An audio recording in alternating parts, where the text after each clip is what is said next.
MetaTalks is produced using binaural recording technology, which means it's highly recommended that you listen to the podcast with a headset on rather than your speakers so that you can get the full effect of a binaural recording that gives you further depth of space and brings you further into our conversation. And with that, welcome to the show.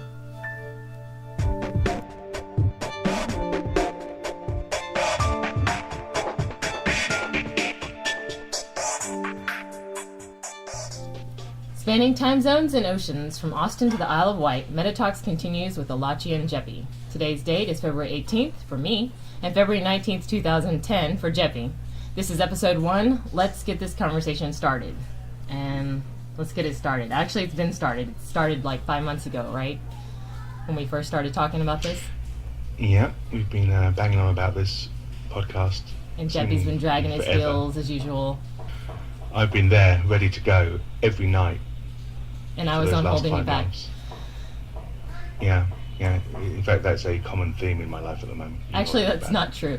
What the reality is that we actually have been doing this podcast for the last 5 months. We just have never recorded it. So we constantly have conversations all the time, and they all have to do with the meta, which we'll get to in a minute about what that is. But we always have something to talk about regarding the subject because it's something that really means a lot to both of us. And what we thought we would do is just do a podcast where we kind of just recorded our normal conversations, but in podcast format, so it wouldn't be as crass as our usual business, but and share it and just see if people are interested in the conversation. Yeah, there'll be a lot less personal attacks than take place during our normal conversations, mainly for legal reasons more than anything else. So do you want to kind of give a background as to what you think meta is? So that people know what meta is? Or how we define meta? Well, firstly, I'm impressed that I'm actually talking to the person that invented the word. Having listened to How I Wow. That's how rumors get started, thank you. No, I know that you didn't invent it, but you certainly did popularise the expression within the community that we're part of. So I certainly give you kudos for that. Me personally, there's two types of meta in my opinion. There's the surface meta, which is everything that you can do on the internet. Some people even include online shopping. You're in the meta doing online shopping. But for me, the real point of the meta is where individuals meet using the tools the internet gives us. Online. I think that's the meta. Is that place between where the one person is and the other person is, that they're meeting, talking, discussing, communicating, maybe even playing an MMO. That's the meta for me. Is it restrained for you completely in the virtual? Yeah, I think that sometimes, in fact, they can even be words which switch in and out between a meta reality and a virtual reality. Do you think otherwise? I'm interested to know. Actually, I would say when I first started using the word meta, I used it, I think it was like episode 13 of Wowcast. And I picked it up from a website from a guy who was doing this predictions for the future, and he was talking about this whole sort of idealized cyberpunk version of the meta, which, as now I know is a Neil Stephenson term, right? From Snow Crash? Yeah, he seems to be the guy that first put it on paper. Yeah. Well, at least that's the consensus, anyways. I think I actually read when I was researching, because people accuse me of being an Al Gore of meta, that there was actually contention as to who actually owns the invention of that. But I think Neil Stephenson gets the most credit for it. But when I first started talking about it, I definitely thought that it was all in the sort of matrix online. But now that new applications and tools are coming out, I'm starting to think that it extends a little further, especially because it has a lot of real life implications now, where it's not just a bunch of cyber geeks getting online to socialize. It actually has a lot of real world impact. And so that's why I think there's a sort of crossing of boundaries that kind of come out of I guess the virtual and into the real world and back, and especially with a lot of mobile applications these days where you can actually take your meta around with you, that I'm starting to think that there actually is a little bit more crossover. Well, there's certainly the tool set has increased. The actual physical hardware that you can communicate with. And as you said, obviously the huge boom is in these mobile applications on the iPhones and Nexus phones and all the other various bits and pieces that are out there. Certainly your ability to be able to connect to others across the meta is being improved and expanded upon. I still think if you want the physical, again, it's hard word to use really, but maybe even the metaphysical person is elsewhere. You say you're using your iPhone out in the real world, but when you're speaking to somebody via that iPhone over in Twitter or anything else, you're connecting at a different point. You're not connecting at the point that you're talking to on the iPhone or you're typing in on the iPhone. Where you both meet is somewhere else. I have this vision of a dusty office with a huge Cisco machine in the middle of it, and everything's happening in there. Do you remember the film War Games? Yes. And there was that thing called was it like the Whopper or something? And it was working out. That machine. Is there steam coming out of it? There's goblins working on it. That type of thing. That's my mental LSD flashback vision of it all. I don't think I picture it quite like that, but I doubt anybody else does, to be honest. yeah, I think that's your own little hallucinogenic version. But I can see that it is. I think most of it is actually contained in the virtual, and in fact, the most impact it has is in the virtual. Obviously, for now, I think that is going to change in the future, where everything becomes completely online, and there's just going to be so much crossover that it's going to be kind of hard to tell what's virtual and what's not. And I think the background that we have to quickly give, and here's something that we wanted to say up front, was we will be giving our backgrounds as to who we are, where we came from, which planet, and in my case, yeah, in the next episode. So we're actually just going to get right on topic and get into one of our conversations for this episode, and then next episode we'll actually get into talking about a lot about our backgrounds and everything like that. But one little background information we wanted to give was we're both really into virtual games, so like MMOs and things like that. And so for us, we play World of Warcraft, big avid World of Warcraft players, and so it's very easy to sort of grasp that, get into that vision of a synthetic world when you are very used to a game that you go into and you're seeing a fake sky or a virtually generated sky, a virtually generated hill, mountain, and a character. A lot of people who don't have that as their background kind of see the meta a little bit differently, because it doesn't necessarily have a particular landscape that they can, I guess, visualize. Yeah, I certainly agree there. I think that anybody who's come from the MMO side of things or the online game side of things can easily appreciate this point where you are meeting in a middle ground. Whereas I think people who don't come at it from there, who are, say, using Twitter on their computer or on their phone, actually see the conversation happening where they are. They don't see the point of connection. They actually, it's all with them. You see what I mean? Yeah, and I think that's a big gap right now. Not a big gap. It's a big division between the netizens that we encounter. Is you have the whole people who are just sort of have seen the emergence of the meta, have recognized it as a valid point to actually engage in, because before, it was all a bunch of computer nerds getting online at BBSs and things like that and sort of using it to socialize, whereas a lot of people who have very active lives out there just don't see a need to do that. Why do I need to talk to someone online when I can talk to so and so right here? But so much more than socializing goes on online now that I think a lot of people have to get in there. And then as soon as they've gotten in, they've kind of seen the power and the tools that come with being inside of it. So it's very interesting, because you still have that clash, especially from our culture, in the gaming culture. You see that a lot. And what's the reverse of that, of course, is those people who go onto online games and don't think it's part of the meta at all. They go on, they play the game, they come out. They don't believe that they've stepped into a different type of communication. They're basically there to play the game and not. They don't either appreciate or necessarily want to have the social aspect. They want to just get in, enjoy the thrill of the game and get out.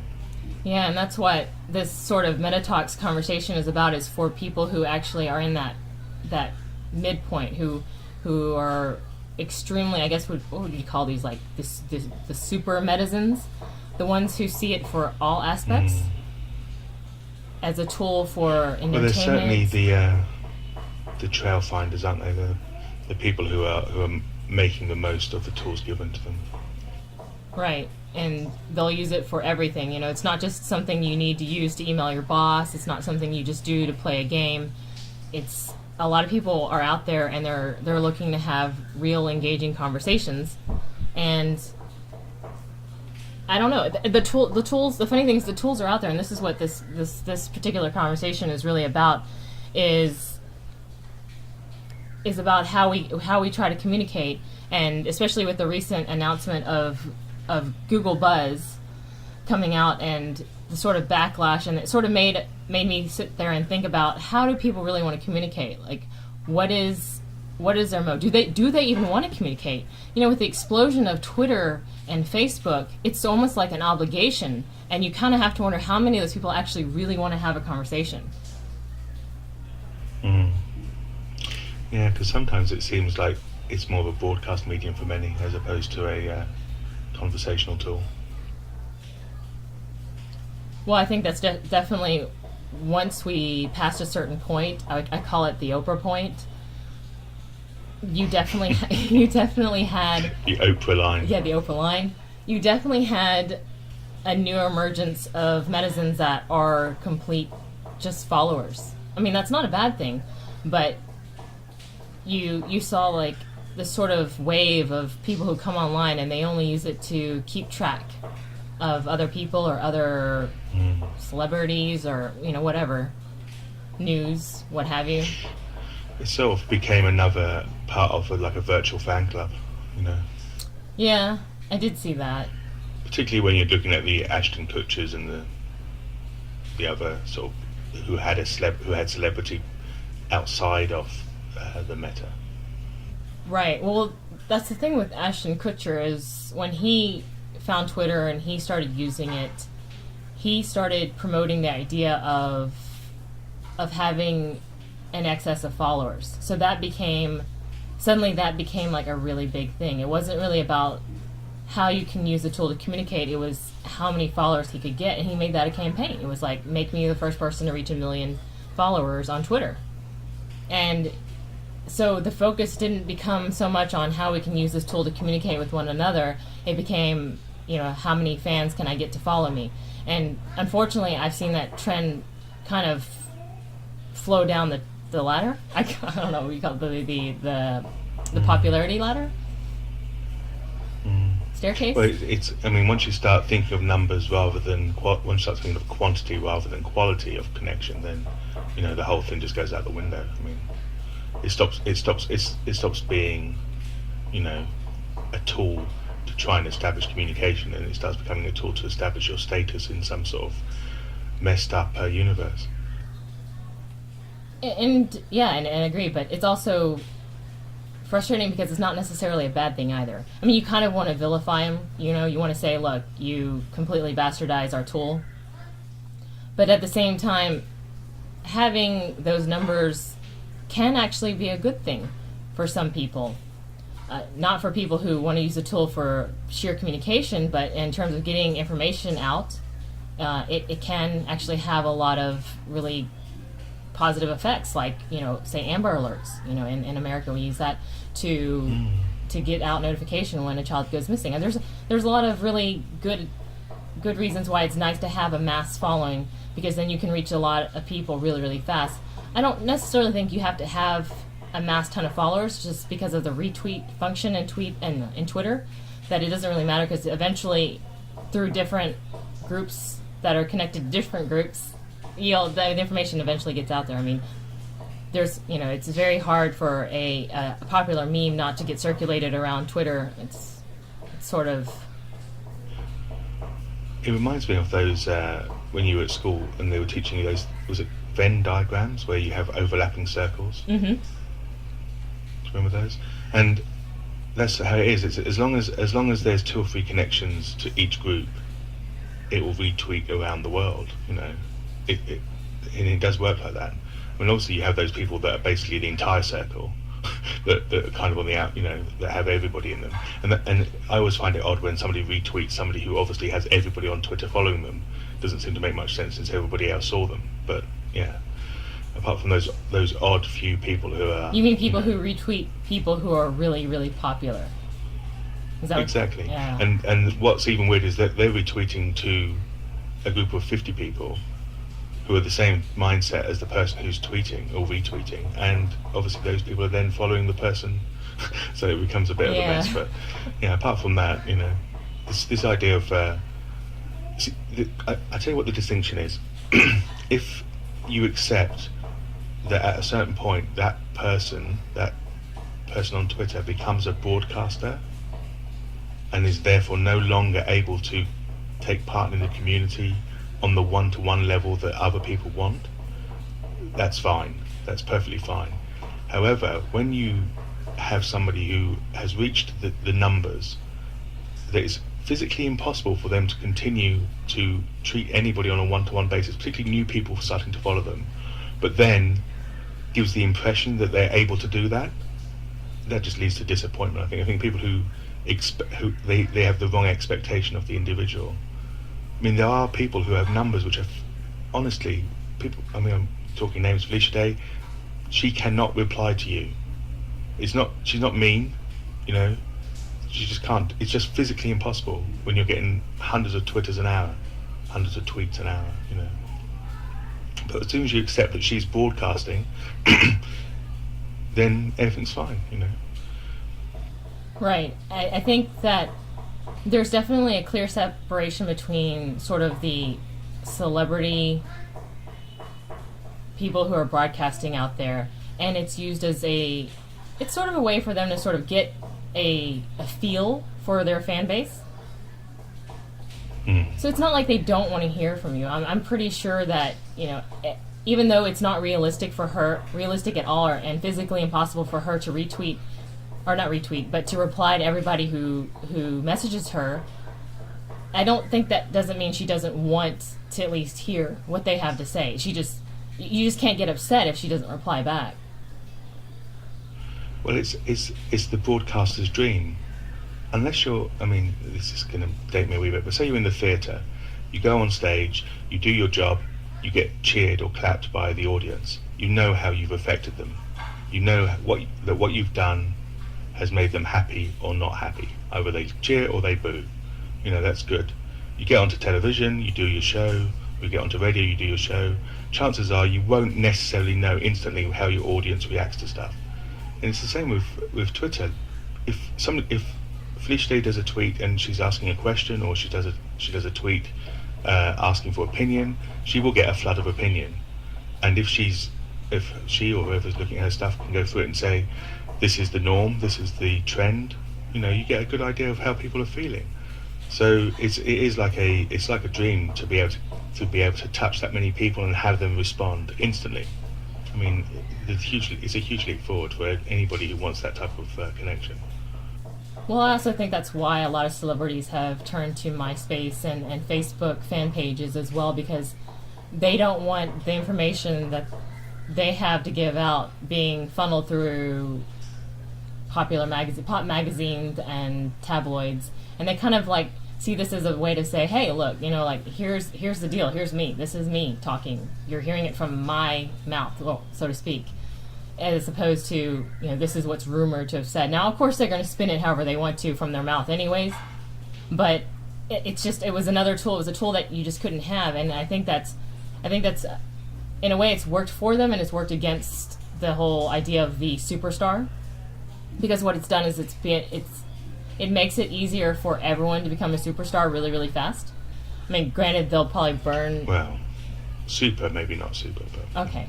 Well, I'm talking about, you know, the Clark Gables of the world and the Elvis Presleys and the very, very, very popular old stars that were just untouchable.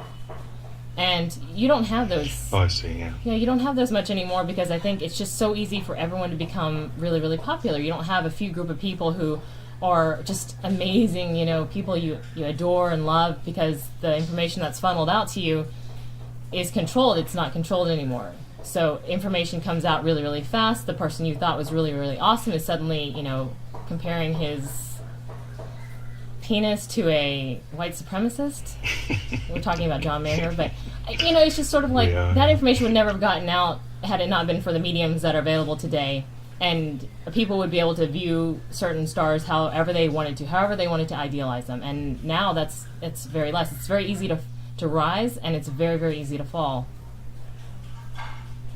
Yeah, I think obviously the rot set in long before there was all this communication. Obviously, there are magazines dedicated to chopping down so-called stars, But certainly, what it's done is it's given people the impression that they are now connected to these people, that they now have almost like they can tut their lives via Twitter, or they can, whereas before they would just look on, probably in some shock or horror at some of the goings on, but not necessarily have a say in the whole thing, And this certainly has opened up the ability for their fan base to, get involved.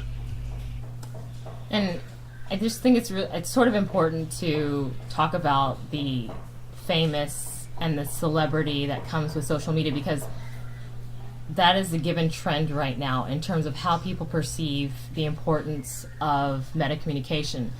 And that's also one of my biggest frustrations is there's a place for celebrity, there's a place for people being famous and people being adored, and then there's a place for actually having honest-to-God conversations. And the thing that really has annoyed me, especially with the outright rejection of Google Buzz by the large part of this community, and also Google Wave, but the Google Wave is probably on the fault of Google's technology as opposed to the actual wanting to use it. It seems like no one wants to have a conversation. It's like they want to keep this sort of broadcast, like, hey, I'm having ice cream, and hi, I'm out, here, check out my location, and or like you'll rant about something really quick, but that's it. You can @reply someone and respond, but at a certain point it becomes too much. It becomes sort of like get a room, or just go IM each other, because you're literally taking up 10 to 20 of the tweets of people following you having a personal conversation. But with Google Buzz, which, we'll talk about the backlash of it later, but with this, I mean, you tweet, basically. It's sort of like Friend Feed was. It is exactly like Friend Feed.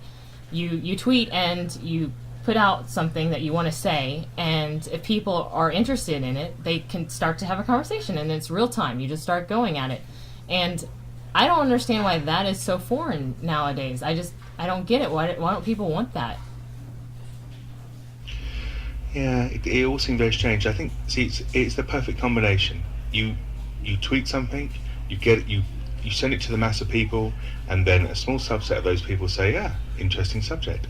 I'll jump onto Buzz and I will discuss that further and have a more of a two-way conversation. What has happened in the past, of course, is somebody would tweet something, somebody would reply via Twitter, somebody then would reply to them too by Twitter. As you said yourself, you're sort of like, whoa, this is just like taking up the entire Twitter conversation is going on right in front of me, and I don't want to see it there. It just seemed a perfect adjunct to chuck that out onto Twitter, get your group of people that were interested in that subject, take them to a different place, in this case Buzz, discuss the subject. It just seems a natural way of conversing. It's like, you go out into the street and go, anybody want to talk about the president? 15 people follow you into the cafe and you talk about the president, and 20 of those try and burn the cafe down. But still, it all seems to fit, and I think that's what seems to be missing. It seems to be people say, well, hang on, we've already got Twitter, but Twitter, from my point of view, and I'm sure this opinion is not necessarily shared by some people, but it's being misused in a lot of cases. that's not what it's for. It almost fits perfectly with this process of grabbing a group of people and having a proper conversation.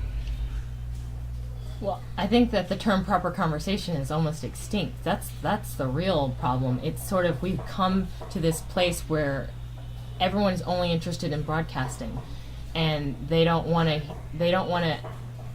I don't know, it's like they don't want that to be the catalyst which drives more conversation from other people so that you can get feedback from it and therefore continue on with that conversation.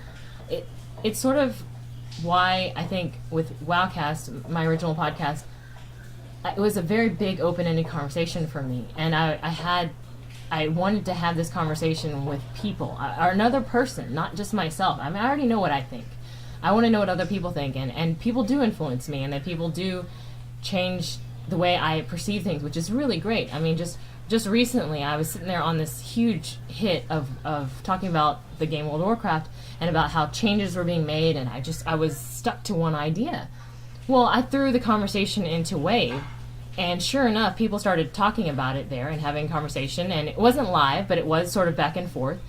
And sure enough, like, I started to see things a lot differently. And that's the power of opening the conversation. And I think with Twitter, it's almost impossible. It's sort of like Twitter's your way to meet and greet, you know? And either if you use it's the foyer, isn't it? It's this sort of like it's your hallway, it's your front door. You don't want everybody standing in the hallway talking. You want them to move on to the living room or the front room or the lounge. Yeah, and you want them to either move to friend feed or whatever tool, Google Buzz, or in our case we use BindPoint a lot. It's a chat tool that we use I started out with Wowcast. But I mean, anything you can use to carry on the conversation, I don't understand why people aren't grasping onto. Why aren't people going like, "Oh, that's awesome"? And I think people just harp so much on the privacy issue, and this is probably where it's going to all fall apart. And I'm going to go on this huge soapbox about the privacy of email addresses, but there were huge security violations with Google Buzz. I'm pretty sure anyone who's listening knows what those were, but I'll just go ahead and say what they were. Basically, when Google Buzz opened and launched, they launched very, people say it's very devious. They basically made it so that you can say, hey, start up this Google Buzz, it's super easy, quick setup, there's no muss, no fuss. But I think a lot of people who misunderstood what the application was about failed to see that it was going to be completely attached to your email address and that it was going to go in immediately and integrate. And it pulled up, everyone's email. Whoever you most frequently email becomes part of your auto follow. They've recently taken that out. There's no auto follow anymore. But when it first launched, there was an auto follow. So suddenly everyone could see who you follow, or sorry, who you email the most, and that's who you follow. And then they could see their email addresses, because the way that Google Buzz launches you, it's not necessarily very clear from the get-go how to toggle your security settings so that people can't see who you follow. And I get that. It's very bad. It's not like I saw that and was like, that's no big deal. It is a big deal. I get it. Email addresses and email contacts should be private, and it should be your choice. It doesn't even matter whether or not you consider email private. Who you contact, it should be private. And they completely ignored that, and I think a lot of people got really, really frustrated. But to me, I feel like that overshadowed the full potential of Google Buzz. It was like that was all people wanted to see, and then they couldn't get past that. They were so, there was an article, and I'm not going to say who wrote it. It should be pretty obvious, but they completely blasted Google Buzz, but didn't talk about any of the features other than the fact of the privacy issues. And those privacy issues mainly stemmed from the fact that this person was really popular and very influential in the tech and media world. And of course they're not going to want all their contacts blasted out there. And it's there's no way that a person like that would want their privacy invaded. But you're talking about a top person here. I'm talking about you and me. Who are we? We're just a couple of regular people who want to connect with other people. We want to make friends. We want to talk to people. We want to have a conversation. We're really into that. We're into just opening up a dialogue. And I think that for a lot of people, having a public email address that you already have, if you haven't already set one up that's separate from a financial account, which I think everyone should do. Everyone should have at least 2 email addresses. One you use for everything financial and business related, and one for all your social media stuff. At the very minimum. And then use a public email address. Exactly what I have. I mean, I do that. No, I wouldn't expose the same email address I use for my banking to anybody else. I mean, it's there for privacy. It's the email address that my family use when they want to contact me. It's the email address that I give to people who I want to give preference to. It's the email address I check first, kind of thing. It's going to have all my important stuff there. It's going to have stuff about my insurance. It's going to have stuff about my pension, that type of thing in there. However, the joy of having a Gmail address, and having a Gmail address which isn't tied to an ISP, which is going to go with you for the rest of your life, that's the address that I keep public. And I'm happy to give that to anybody that wants to contact me for whatever reason. I also have another address which I use for online shopping, because I tend to find they're the sort of people that would sell your address on. And although Google is fantastic at keeping spam away from you, it's still nice to keep those separate. So, and I have that precedence of, obviously I have the important stuff on my ISP address. I have contacts with people who I've found via the Meta, and friends that I want to talk to on the one Gmail address, and I have other things on the other Gmail address. In days gone by, when basically getting hold of an email address was meaning you're signing up for an ISP and you're having to go through a certain rigmarole, you're paying a monthly fee. I mean, those days are gone. They don't exist anymore. Getting a Gmail address is literally 3 clicks. Well, and I'm surprised from people. It seems to me that the people who have railed against Buzz the most are those that I would want to say you should have known better. You should have known better that if your Gmail address is basically the one that you use to contact all your business industry contacts, you should have not clicked the "let's make this easy for me" button. You should have clicked the "okay, I want to investigate this a bit further" button. I definitely want to say that I get it. I understand that there is a big security issue here, and a lot of people do, in fact, not understand how to toggle settings, how to look for things, and a lot of people just aren't very conscious of what kind of security security measures you should put in place to protect your identity. And I think a lot of people who only use one email address and who only want to use one email address, I would have said right away, don't use Google Buzz. I would just disable that right away and find some other medium to connect to people, as opposed to coming out and just completely lashing at it, a service that you can turn off. And I understand there was a backlash, there was a big, a lot of controversies came up, and I can't talk about them because I'll go into something that will get me in trouble, but there's a lot of those controversies could have been avoided had people been smart about how they protect themselves with their identity. And because creating, like you just said, creating a Gmail is so easy, and not just Gmail, whatever you want to use, Yahoo, Hotmail, MSN, or your own. I mean, you can create a billion if you want, and it's very easy to separate them out. And I know that a lot of people say they build up, a lot of clients and contacts and things like that.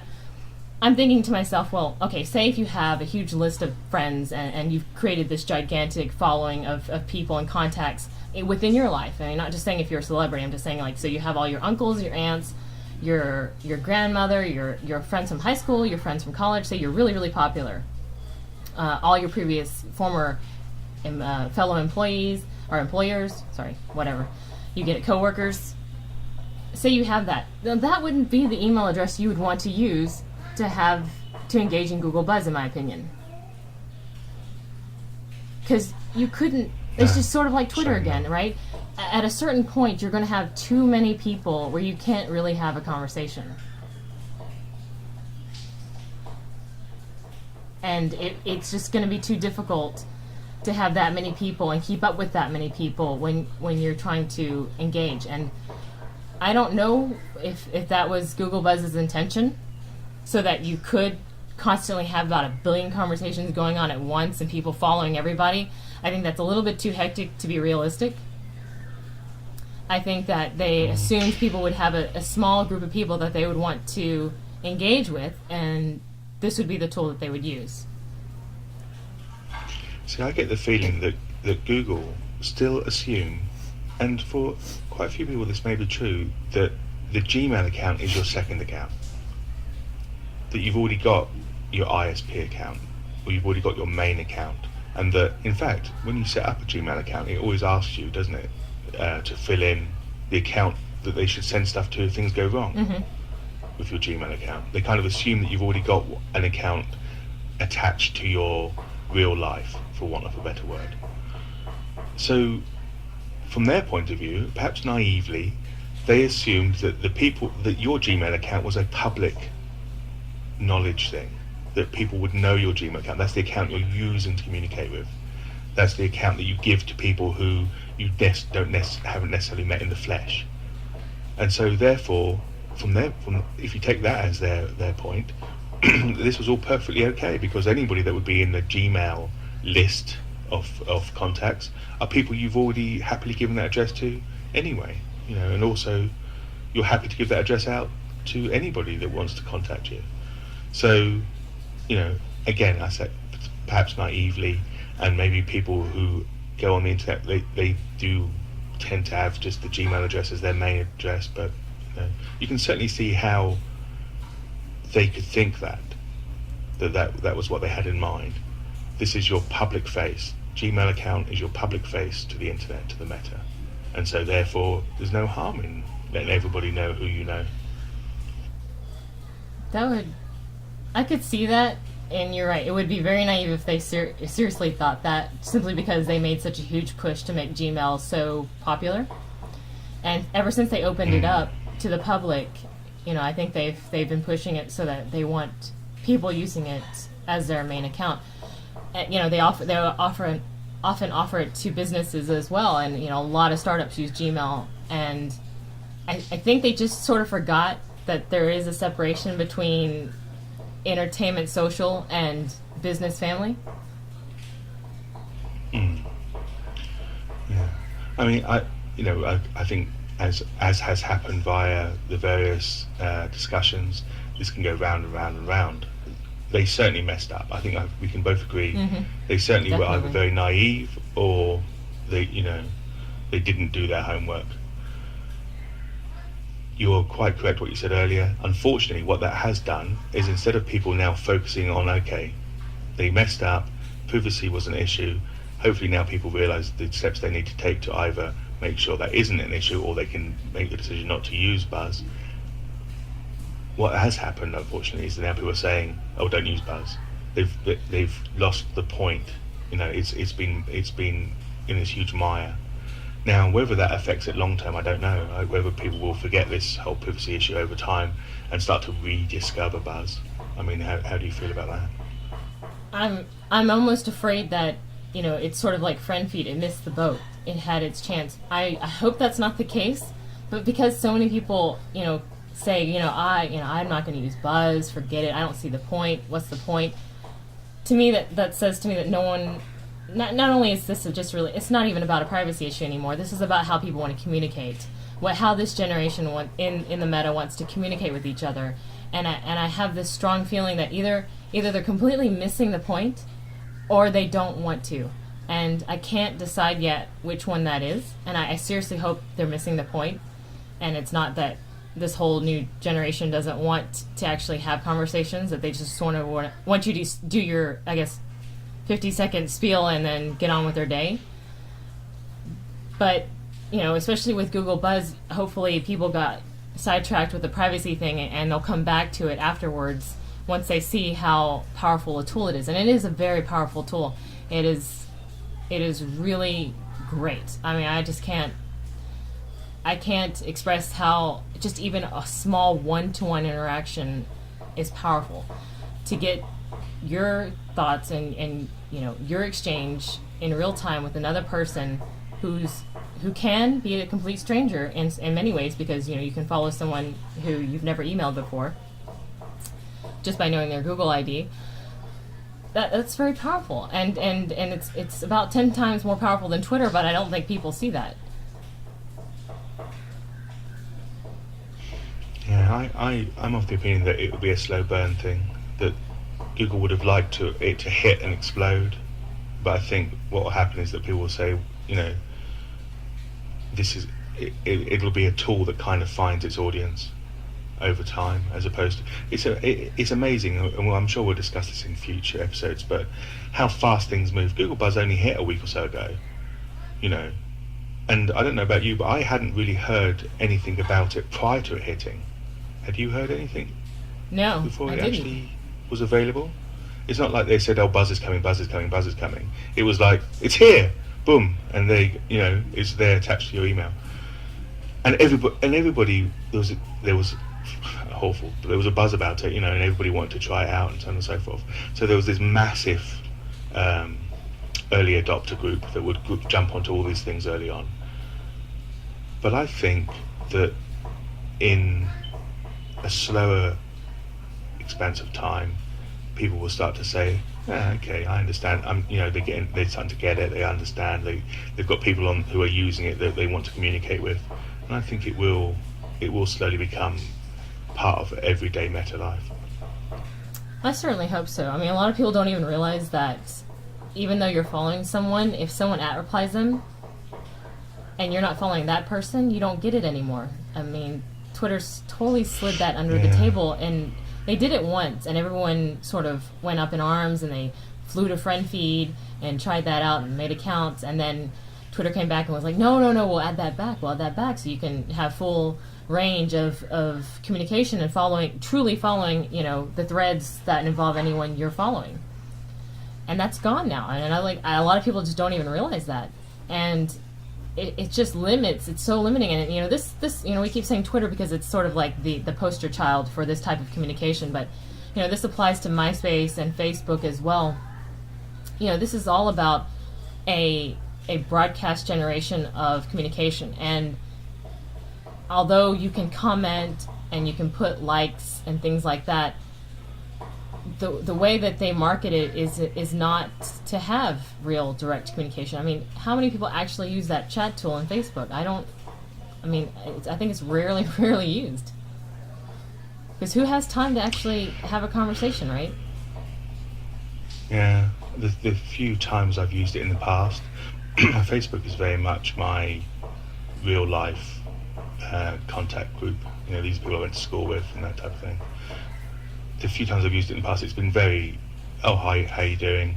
Yeah, I'm fine, how are you? How are the kids? And then it's probably 4 or 5 and out, apart from the house, it's awful to use, but it just doesn't seem to be a chitty chatty tool, let's talk about anything. It's kind of what you would say if you were passing somebody on the street or you met them in a supermarket, there's a few lines and out, there's no real conversation, I guess. I'm just really scared that people will think that this is the limit to virtual interaction. That people think that this is it. That Facebook is it. That Twitter is it. That this is how we're going to communicate. And I think there's way more possibilities here. And I keep. That's why whenever things come out and that are new, I completely try to get onto it and see what it's like and test it out. And yeah, sure, it may be hit or miss. It may fail, but I'm not gonna just look at it and go meh, and I'm not even gonna bother with that. Why do I need yet another something or other? Because it's not good enough. Because right now whatever we have isn't good enough, and I don't think people should think it is good enough. Because this is so limited. It has the borders are so high and thick that we're not even getting to the meat of anything right now. I mean, you're just getting a very, very shallow look at our community, I think. So the first question, of course, and it's something you said earlier, was what does this generation actually want? Do they want everything surface? Do they not want to have, and this is probably true, they don't want to have in-depth conversations. They want to connect, but they very superficially connect. There's no meat to it. They're very happy with the starter. They don't want to go on to the main course. In which case, these tools that are currently available and are very incredibly popular, I mean, I can't even imagine what numbers Facebook is getting at the moment, and forget about Twitter. These seem to cater for that surface level of communication. Now, for those people, and I'm not saying, I don't think it's a huge, it's not the majority, but it's a significant amount of people who want to then expand upon that connection, and really start to delve into the individual one-to-one conversation. Those tools are not necessarily being developed, or at least not being pounced upon, because they don't cater to this superficial surface need. Maybe it's just a selfish thing. Maybe it's just what I want then. And it probably is. I'm waiting for Alachia, the meta tool, or there has to be somebody developing just for you. Maybe you need to hire someone. Right, yeah.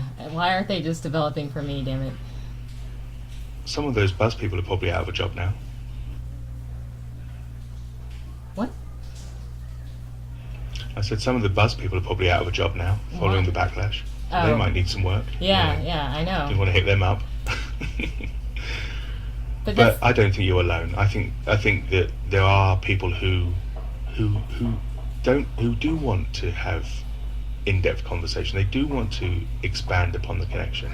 I mean, you're talking to one right now, who uses these tools to find people of like mind, and then it's fantastic to be able to find people of like mind, but then to not have the tools to actually delve deeper. I mean, that it's like you just get a taste, but you can't have the full meal.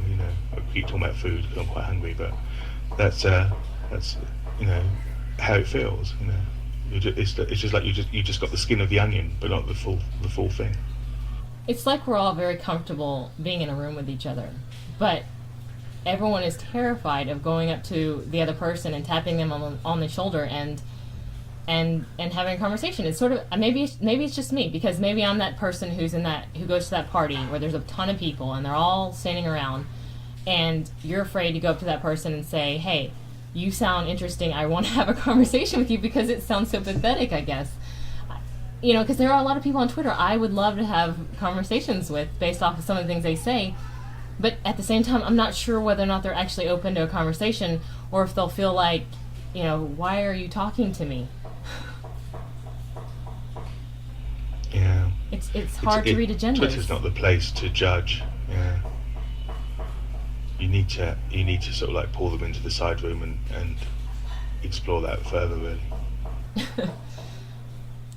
Yeah, and it's such a shame that Google Buzz got so hung up on that privacy issue that they tripped over their own feet coming out the gate, and it completely ruined their, or I wouldn't say completely ruined, but in the tech geek industry, but culture right now, it's not popular because it has so much negativity. I mean, friend Flip came in an event. He doesn't. My friend is Flip Max. He's like my best friend. He comes in an event and he says to me, "Oh, have you heard about this Google Buzz thing? Oh, it's awful. It's awful. It's evil. It's completely evil. It gets in there and it shows everyone your email addresses and your emails and it completely violates your privacy." And I was like, "Have you even tried it?" He's like, "No, but that's what I read." And so you're just sort of like, man, it doesn't have a chance at this point. It's competing against its own negative publicity that it doesn't have a fair chance. Yeah, how many of those sort of stories were there? Buzz came round, killed my children, ate all the stuff in my fridge. It's made a right mess of the toilet, and now it's sodded off home. I mean, it was pretty manic, and we both agreed that there was an issue. But wow, talk about mountain out of a molehill. Really, a lot of it did get crazy. I know, and a lot of these were all about before you click on something, look at it. I don't know how to explain to people this, but before you click on it and join something, look at it first. Don't just click on it. And and a lot of people knew about the privacy issues and still clicked on it and engaged it, and then came back and complained some more about the privacy issues, knowing full and well what they had already read. So it's sort of like, well, it's that thing where it's sort of you want Buzz to have succeeded. It failed under its own negligence. But as with, say, bad publicity in terms of something that the mob latches onto, there's no escaping it. People are going to create an excuse around everything to tear it down once that message gets out, where it's sort of reiterate the mob message. Yeah, it was very strange. I don't. So it's almost part of me wants to say that there was like people were looking for an excuse to kick Google. It's like, whoa, this is good. This is Google have finally screwed something up, or it just seemed there was a lot of Google, just like Google hate. Never mind. Well, I think ever since the Nexus 1 came out, I think a lot of people felt like they stepped on a certain portion of the geek world. I won't say which, but I think they know who they are. And ever since then, I think Google has had an immediate group of people who are its enemies, or not necessarily enemies, but who are looking, eyeing it up and down now, going, "You look kind of suspicious," and I can see that. But let's just take for example one of the issues that came up where it was about Google Reader, and the person's contacts were suddenly able to see everything that this person had subscribed to read in Google Reader. But what everyone failed to mention in any article related to an incident was that that person had that stuff public. It's not like Google Buzz made that stuff public. It was already public. The Google Reader settings had already been full public. If anybody wanted to, they could have gone and read it at any time prior to Google Buzz. But because it made it so accessible and automatically made it so that everyone could read, their Google Buzz, their Google Reader, because it's connected to Google Buzz immediately. There's too much Google in this. Then suddenly it became in the forefront, where it's like, oh, you have a Google Reader account. Score, let's look. As opposed to not having known. But if anybody had wanted to, they could have gone and seen it because it was public. I mean, the setting that person had toggled was public, not private. Yet it was sort of like this huge backlash where it's like, everyone can see what I read. I have no privacy. Whereas if privacy was that much a concern, it should have been private from the get-go. Now, I mean, that's not saying that the issue of the auto follow wasn't still an issue, but I mean, there's a little bit more to the story that a lot of people don't really recognize. Yeah, people who value their privacy and really want to make sure that they are walled within certain gardens, they should make the effort to do so. When another tool comes along and says, oh, well, you've made your Google Reader public, this tool is going to enhance that, plus it's going to make sure that it picks up the stuff that you're happy to be public anyway. They shouldn't complain. If they were so worried about privacy, I'd go through every time where the settings say privacy settings, I'd be checking them all the time on every application that I ever use. You can't be worried about privacy and yet have so much public. It's just not how these things work. And also, I think a lot of people are a little delusional on what it is to put yourself in the meta. Whenever you put any information out on the meta, it's out there. I mean, it doesn't matter what privacy settings you think you're toggling or not. It's out there, and people can access it. A lot of people think that the information they have on their Facebook is private, right? But, just recently with that article of that guy, let me pull up his name really quick. Pete Warden. He bypassed a lot of the Facebook security and has now over, what is it 100 million users data that he's going to not make public, but he's going to use it in order to create, I guess, what is it called, data information libraries or things like that, for people to study. But that's your information he's using. You're my favorite movie, your cousin, and where you went to college, and what your religion is, and what groups you like to follow. That's what you perceived as private information and only shared to those who you friended. He got that. You think it's public. I mean, you think it's private. But whenever you put yourself out there on the internet, anytime you put any piece of information, anytime you chat about something, you have to know in the back of your head that there's a limitation to how much of this won't eventually get out. And even if you think you've deleted your blog, right, or you've deleted your website, or you've deleted all these images, there's a whole archive out there that keeps a cache of this stuff.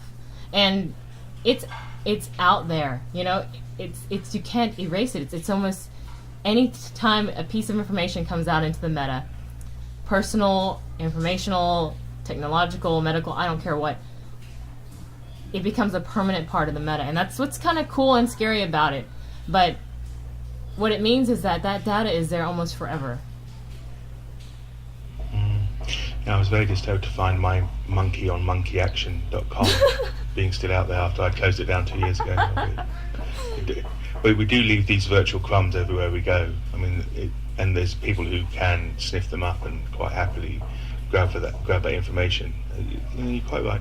I mean, if anybody really wants true privacy, they should be living on a rock somewhere in the middle of the ocean. It's not that type of world anymore. The idea that somehow you get behind your closed doors and no one can sort of infiltrate, it's just not like that anymore. If your information is in another machine other than your own, you connect it to the internet, then it's available. There might be a few hoops to jump through, but it's there. And what people have to do is accept that and then live within those limitations. They have to understand that anybody with a mind to find out stuff about you is going to be able to do it. You just have to live with that knowledge. I think that's sort of the reason why it's so frustrating for me, because although the privacy issues are very, very real, and if they should be taken seriously, and you should have a right to some general privacy, the fact that a lot of people who are complaining about Google Buzz use their real name in their Twitter or their Facebook, I don't get it. I don't understand it. I just don't understand why it's a big deal anymore that someone knows your email address but can know your first, middle, and last name and your mother's maiden name and where you grew up and what high school and college you went to and what degree you have and where you work. Or if you're tweeting, all your locations, including, say, your trip to, I don't know, a particular doctor that would maybe give away some impotence condition you might have. That's right. So it's sort of like, that's the reason why it's so frustrating for me. I can get over the whole privacy thing or people's issue with privacy, because I agree with it. There is a certain violation where you trick people into thinking that they're integrating into a separate social network, but really they're integrating into your email address. They should have made that very, very clear, that they were going to integrate with your contacts immediately, but they didn't. But that's not to say that your email address is still sacred. It's not. I certainly don't feel it is at all. No. I mean, we do have a local church here which has people go there and worship email addresses. But, it's a very small congregation, but it's certainly not sacred anymore. I mean, people never been really do use their real names and complain about a privacy. That's the flooring thing. You care more about people knowing your email address than knowing your real name. For me, it's the opposite. You can know my email address. It's wildcastpodcast@gmail.com. I'll say it right now. But that's like my personal one. But I will not tell you my real name. I will never give it to you. You may find out through other people or whatever, but I'm not going to say that online, because my RL identity is something I want to keep private. And so for me, it's not like privacy isn't an issue for me. I separate them out. My real life, financial, business, identity is that. It's just that. My entity of who I really am is Alachia, and that I keep separate. So, my credit card may see me as one person, but that is irrelevant. That's just information I don't want people using to exploit and rob me. But everything else is tied to Alachia. So for me, that's the most important thing. And now if you don't care, and a lot of people don't, to use their real names, then that's a whole different issue. But to complain about, or to go on and on about the privacy issues of knowing someone's email address and then using your real name in the meta, it just doesn't, I don't know, it just, for some reason I can't wrap my head around the justification of that. It doesn't seem, it seems very... There's definitely a disconnect there, isn't there? I mean, the reason that it wouldn't take you very much to find out my real name is because I'm constantly praying for identity theft. I want some poor schmuck to come along, take my identity and live my shitty life for a few months. And I swear they'll happily give it back afterwards. Because, but that's just me. I can understand, it seems odd that actually with an email address you can do very little really. You can't, there's not much, but you get somebody's name and you put it through a few systems and you've got like a fantastic amount of information you could use to really mess somebody's life up. So you're right, it just seems odd that somebody would call their email address sacred and yet have no control over anybody finding out their real name, especially if that name happens to be not that common. I mean, it's just it's somebody who wants to be malicious. That's what they want. They're not that fussed with your email address. They want your name. They want to be able to start digging deeper into some of more official areas, and your name is what connects you to that. Right, and I get that some people were trying to protect groups of people that were associated with their email address, and I can understand why that might be an issue. Not for me particularly, because my Gmail account is very, very public for me. But if it's private, what I don't understand is why turn it on. If you have that close a knit of people you don't want exposed, wouldn't you just toggle it off? And I just don't. I feel like that's why I'm opening this conversation up, because I want to know what I actually did in Google Buzz. I asked I don't get it, and a lot of people did bring up some good points about, hey, there are other people who are associated to my account that automatically had their emails exposed, and what if it is attached to a real life account, like your financial account, and you didn't know and you accidentally exposed it? That I could see that as an issue. I mean, I definitely understand that, where it's sort of like if I had my real life email address attached to someone who is in my online meta social, and someone was able to find out my real name through that would probably upset me. So I definitely get that point. But in terms of the whole not knowing your email just for the sake of not knowing your email, that one I don't get. Yeah, that was certainly the oddity of the whole thing. And what it showed to me, apart from all this disconnect between what some people feel should be private, and other things they seem to be quite happy to be out there, it just once again, and I said it earlier, reiterated just the speed of these things, just the absolute staggering velocity that these things hit and potentially miss. The fact that we could be sat here saying, oh, Buzz failed after a week. Yeah, I know. It's crazy. It's just crazy talk, but it's not crazy talk because that isn't a possibility. It's a real possibility that just because of that, however many hours, 72 hours, say, between it hitting and it being basically declared as Satan, that could have destroyed a tool, a tool that has fantastic potential. And it staggers me, absolutely staggers me that can happen. That nothing is given time to mature or to find a use, or In fact, Google Buzz was an oddity, as we just said, because there was no preamble to it. There was no this is being developed and it will soon hit. It just hit. People write off things that haven't even hit yet. When there is a preamble, when people are talking about a product or something that's about to come out or is coming out in the near future, it can be destroyed before it even hits a shelf or before it hits a PC. It's absolutely amazing. Coming from being slightly older and having seen things develop over time, the rapidity of the meta life is, constantly gives me a buzzy head. It definitely brings perspective as to what kind of culture it has been forming, where it's sort of like if you don't grab someone's attention in the first 10 seconds, that's it.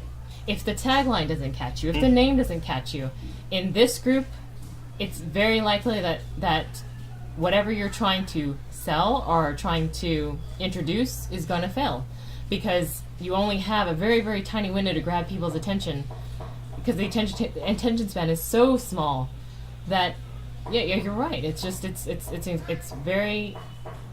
very interesting to see how fast things move, and how easy it is for something to start and stop almost immediately. And at the same time, here we have this whole slew of issues with the privacy of Google Buzz, and yet no one has even said anything to the fact that 215 million Facebook profiles are now in the hands of one guy, who, if he was malicious, could publish it all.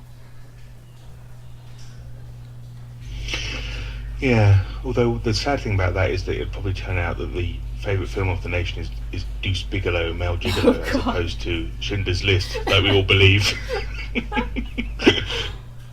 But that's the thing, of course, is that when you're dealing with mass information like that, actually, if you remove the name of the individuals concerned, that information is gold. How fantastic information, I don't know how the TV is rated to the meta. You have these Nielsen people, don't you? Who then they take like a subset of viewers and work out what shows are doing well and so on. Just think, you've got 215 million people discussing TV shows, telling people what they watched last night, what they enjoyed about it, what they didn't enjoy about it, what products they bought, what they would buy next time. This information, for marketing purposes, for just getting a vibe for the way that a nation is feeling or behaving, in the right hands, and again, unfortunately, it can be used for evil as well as good, but in the right hands, that stuff is staggering. It's not like some poor schmuck has to go around with a clipboard and ask people. These people are giving that information willingly on Facebook and places like this. Well, that's the thing about the metas, is there's always a flip side to everything, and that's why it's kind of difficult to gauge in a lot of topics sometimes, because everything is two-sided, or actually multi-dimensional. Yeah, I'm looking at the social graph he pulled down of America. People do tend to focus, and it's crazy. I mean, he broke up the United States of America. Instead of states, he broke them up into let's see, 1, 2, 3, 4, 5, 6, 7 portions. He has like Pacifica, Socialistan, Mormonia. I guess that's Mormonia, whatever. Nomadic West, Greater Texas, Dixie, and Stay-at-Homa.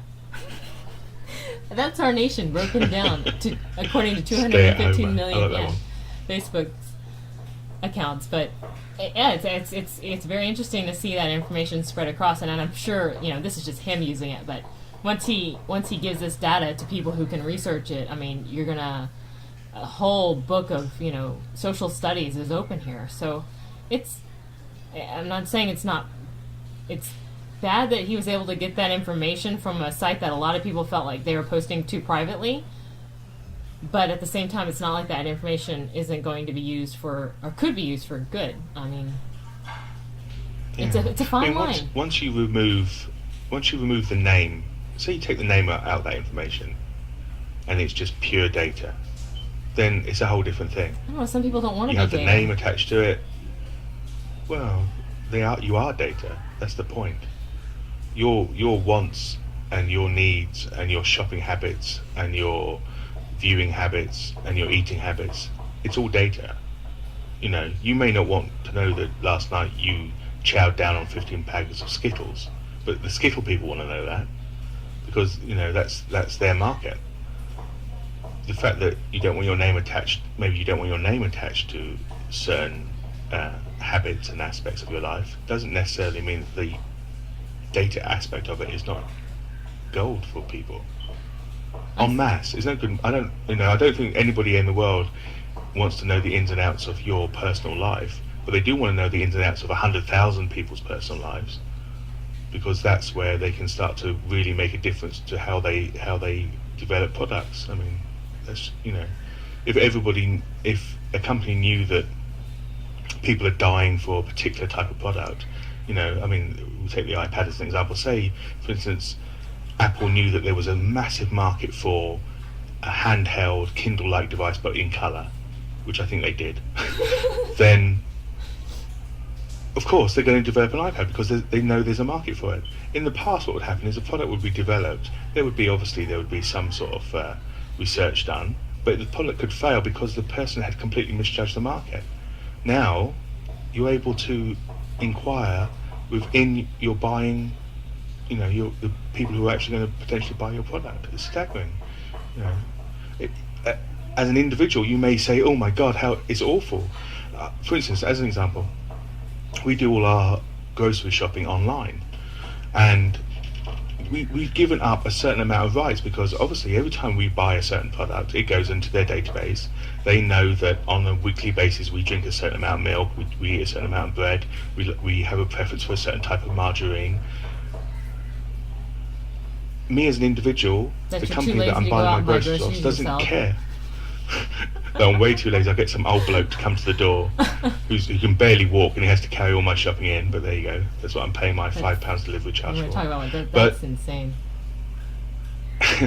But the fact that the company is Tesco's, is a huge supermarket company here, they don't care what I buy, but the fact that they've got 4 million people doing this on a weekly basis, that information is fantastic for them.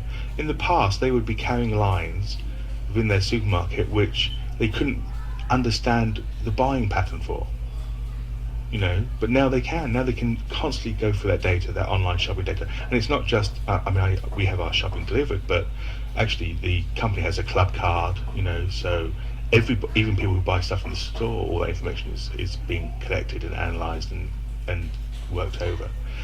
At the end of the day, as much as I would say, okay, I don't want people to know that I'm still using nappies, at the end of the day, the fact is that it's a better shopping experience for me in the future, because they're making it meet the needs of the people who are actually using the product. That data is available though, regardless of whether or not you shop online versus shopping at the store like normal people do. Yeah. Oh yeah. That's what I just said. They have this club card, and it stores the information on that. Well, within their own database, don't they do inventory? They do, yeah. But say, for instance, attached to my club card is my age, male, female, that type of thing. They want to be able to understand. Location, yeah. As an example, This is location. This is an example. Is that they worked out, and this was a few years ago. They worked out that it was no good putting beer just in one place in the shop, cans of lager, cans of beer in one place in the shop. They put it in the drink section, but they also put it a few yards away from the nappy section. Because what would happen? Wait, what's a nappy? Fathers, a diaper. Sorry. Oh, okay. For what they worked out is that fathers were asked, "Oh, go and buy us some nappies, go and buy some diapers."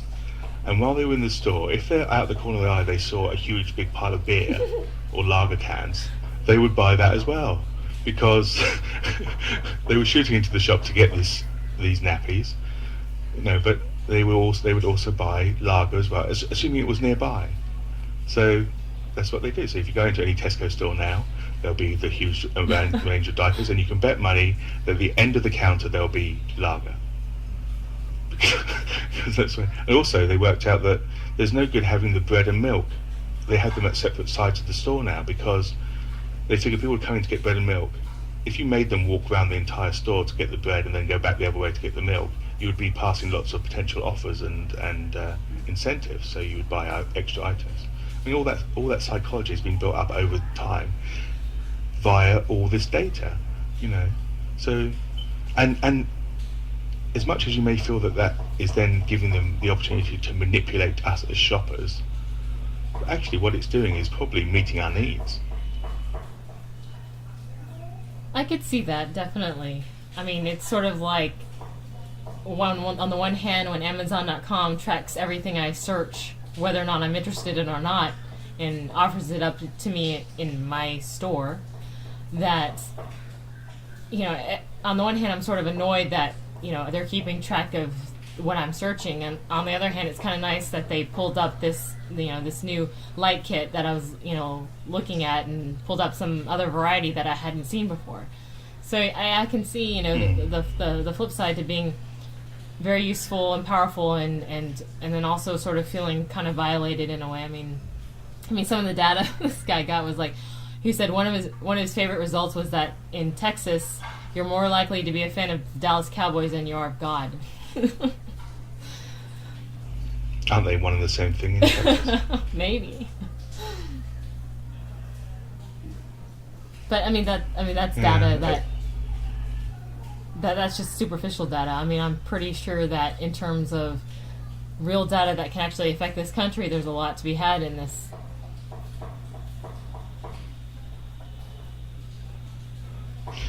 It's funny because the sort of the dreams of pure democracy would have it that at the moment most democracies, particularly, I can only speak for America and the UK to a certain extent, but most democracies have a representative government, so that you elect someone and you assume that they will go into the various parliaments and congresses and speak for you.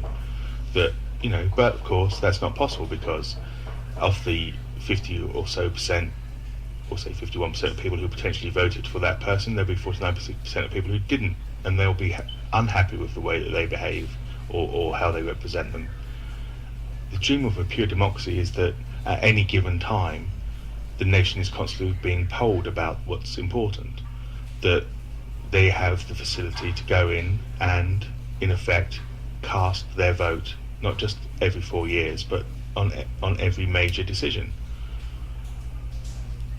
The problem, of course, with that is that you get that mix of data that, the fact that there would probably be churches in Texas celebrating the Dallas Cowboys as opposed to God. The mass of people are not necessarily what's good for the country. But the potential is still there, it just isn't realised. One of the things here in the UK is that every time they do a poll in one of our major tabloid newspapers about hanging, it seems that people will be quite happy for hanging to come back. The death penalty? So, the death penalty, yeah. It just, I'm not sure why. I think, but that may not be what's good for the nation. Huh. That is interesting. Actually, I'm not sure where that conversation came from. Where did that come from? as you draw a picture of me hanging from a noose, sketched on your little notebook there. That's it. Well, I think that's been a pretty good chunk of conversation. I think we should probably end it there for now. Obviously, we'll probably continue the conversation, and we'll continue on into the next episode as well. If you want to contact us, you can find me at Alachia on Twitter, and you can find Jeppy at LJeppy on Twitter. Our website is MetaTalks.com, and our email address is podcast@metatalks.com. And we're going to do something where we were going to close it with a little bit of extra as well, right? Oh, you're not going to do your bit. Well, we just wanted to say, I was going to do something very silly, and what happens is when I suggest something to Alachia which she doesn't like, she doesn't go, "You're being an arse, don't even think about that." She just goes quiet. And when I suggested what I was going to do, she was quiet for like 10 minutes. So I'm not going to do it. I may grow a pair for next time, but we'll see. But the important thing is that just because our conversation is now coming to an end with this podcast, the conversation does continue. And by all means, please use the Alachia and LJeppy tweets and the MetaTalks site, and email us at podcast@metatalks.com. because we want to hear what you think. Right, and there's also a BindPoint chat client on the website as well. And between our 2 time zones, we're usually on it. So if you want to go ahead, and there's also other people who are frequents in there as well, who would be, who would really be glad to talk to new people and have conversations and, change the topics from time to time. So we're going to close out with a song every episode that will, for one, they'll be mostly composed of songs that we choose from the PodSafe network. But if you're interested in creating music as well, we'd love to have submissions, and we would love to promote you or your music in any way we can, because that's one of the other things that's really great about the Meta, is that everyone has a chance to share a bit of their creativity and expose themselves. That sounds horrible. And to get exposure relatively easy. Everybody gets a chance to expose themselves, but it's a whole different subject. So we're closing out this podcast episode with Attila Jelinek with the song Explain, and you can find more of his music at myspace.com/Attila Jelinek, and that will be on the show notes on the website. Take care, and I'll see you on the flip side. Yep, take care. Bye.